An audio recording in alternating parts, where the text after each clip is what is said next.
Patay ang isang lalaki matapos pagbabarili ng mga hindi pa nakikilalang sospek sa San Juan, Batangas. Nakatutok si Denise Abante.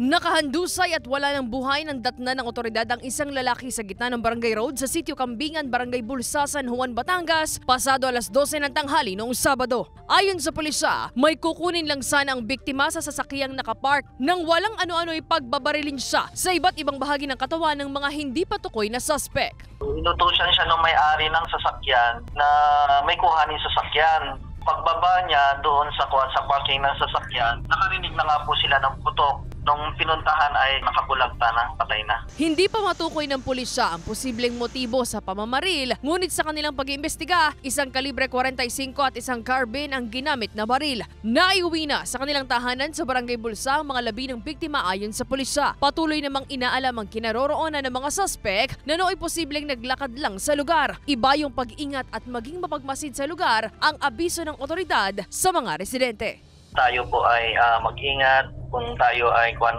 may pupuntahan, lalo pag ganyanan yung baysanan, piyestahan o kasalan. Mag-iingat po tayo. Nandun lang tayo sa safe na lugar para hindi po tayo malamay. Sinisika pa ng GMA Regional TV Balitang Southern Tagalog na makuhanan ng pahayag ang pamilya ng biktima hinggil sa insidente.